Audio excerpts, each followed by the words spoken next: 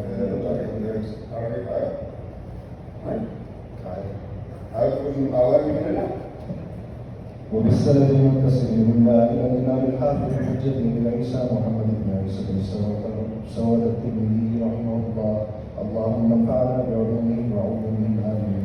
أنه قال حدثنا هارون بن موسى بن أبي علقمة الفقيه المدني قال حدثني أبي عن هشام بن سعد عن سعيد بن أبي سعيد عن أبيه عن أبي هريرة رضي الله عنه أن رسول الله صلى الله عليه وسلم قال قد أذهب الله عنكم ربية الجاهلية وفرقها بالآباء مؤمن تقي وفاجر شقي والناس من آدم وآدم من تراب.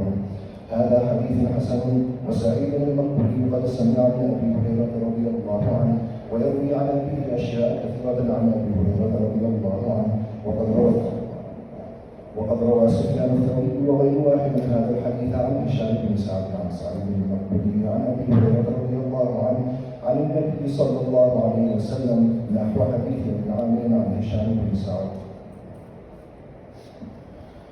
وبالسند المتصل منا إلى الإمام الحافظ الحجة أبي الحسين مسلم بن الحجاج القشيري النسابوري رحمه الله تعالى اللهم انفعنا بعلومه وعلومهم آمين. وبه قال حدثنا أبو بكر بن أبي شيبة قال حدثنا وكيع وحدثني محمد بن المثنى قال حدثنا عبد الرحمن جميعا عن سفيان عن أبي هاشم عن أبي مخلد عن قيس بن عباد قال سمعت أبا ذر رضي الله عنه يقسم لنزلت هذان خصمان بمثل حديث الكشيري.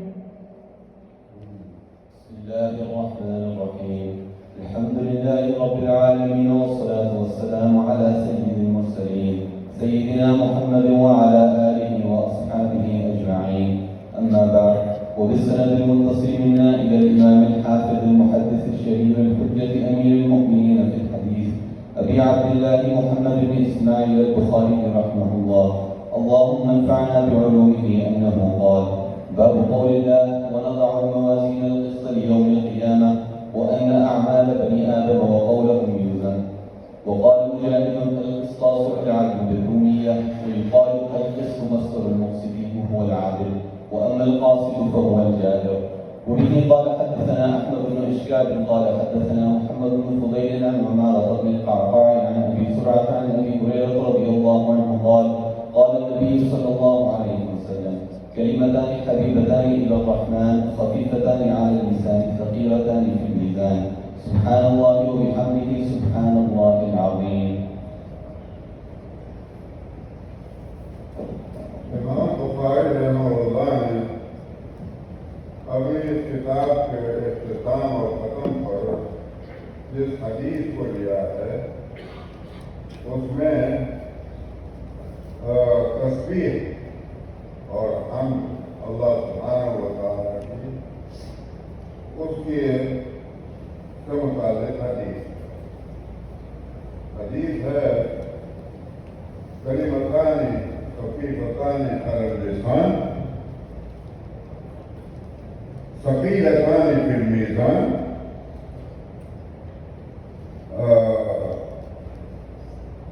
تو یہ سبحان اللہ وبحمدہ سبحان اللہ عن حبیبتان کلمتان خفیفتان علی اللسان ثقیلتان فی المیزان حبیبتان علی الرحمن.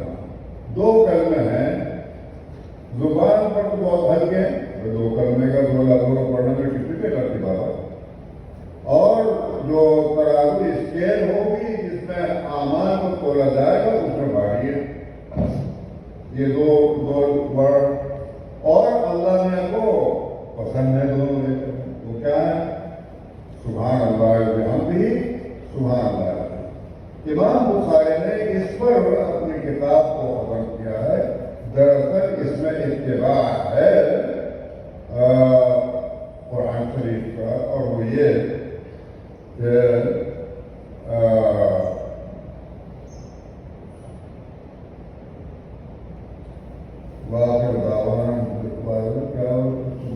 سورہ صافات کا ختم کیا ہے؟ سبحان ربك رب العزة عما يصفون. سبحان ربك رب ہاں، العزة. سورہ صافات کے ختم کیا سبحان ربک رب العزت عما یصفون وسلام علی المرسلین والحمد للہ رب العالمین. اس سے ہم کو ادب سکھانا ہے امام بخاری کا کہ اپنی کتابوں اور اپنی تقریروں اپنے خطبات کو انہی پر ختم کیا کرو. تو اس پر امام بخاری نے اپنی کتاب کو ختم کیا ہے اور ظاہر بات ہے بڑی حکمت ہے. مزید تفصیل کے امام بخاری نے ابتدائی کتاب کی جو کتاب ان کا جو کہنا تھا الوحی الی رسول اللہ وہ کیوں کیا اب ان کا کام نہیں ہے. پھر کسی وقت سے الحمدللہ ہمارے آپ لوگوں نے اللہ کے فضل و کرم سے بخاری کی 6 احادیث بک کتابیں 6 کتابیں کچھ 4 کہلاتی ہیں وہ آپ نے پڑھنی. تو اللہ تعالیٰ قبول فرمائے اور آپ کے علم میں اس سے اضافہ ہو اور دنیا میں بھی اس کی برکات حاصل ہوں، قبر میں بھی اس کی روشنی ملے اور آخرت میں بھی یہ ہم سب کے نجات کا ذریعہ یہ آپ جانتے ہیں کہ قرآن شریف کی تلاوت کرتے ہیں لوگ، کوئی پریشانی ہو، کوئی مصیبت ہو، کوئی آفت ہو، کوئی بیمار ہو، تو قرآن شریف پڑھ کے دعا مانگتے ہیں، ہے کہ نہیں؟ اسی طرح سے احادیث کا بھی مقام ہے. تو ہم لوگوں کے خلاف فتوے تو بہت لوگ زیادہ نہیں فتوا دے رہا، فتوا میں کوئی ٹیکس دے لگتا، کوئی فیس نہیں دینی پڑتی، فتوا دے دیتا، وہ فتوا دے دیتے ہیں. اس بات میں مگر یہ بتا دوں گا کہ دیوبند کے مدرسے میں جب کسی کے ایصال ثواب کے لیے وہاں ختم ہوتا ہے، اس کا انتقال ہو گیا تو غیر پہ دعا کرتے ہیں، تو قرآن شریف میں چھوڑتے ہیں، جن کو قرآن شریف پڑھنا قرآن شریف پڑھو. پھر یہ کہ بخاری شریف کے بھی چھوٹے چھوٹے ٹکڑے وہاں پیش کرتے ہیں، جن کو بخاری شریف پڑھنا وہ پڑھو. اس کے معنی یہ ہو گئے کہ احادیث کے پڑھنا جو ہے وہ بھی کیونکہ اللہ کو مقبول ہے، لہٰذا احادیث کو پڑھ دے کے جو دعا کی جائے گی وہ اللہ تعالیٰ قبول فرمائیں گے. قرآن شریف کو پڑھ کر جو دعا کی جائے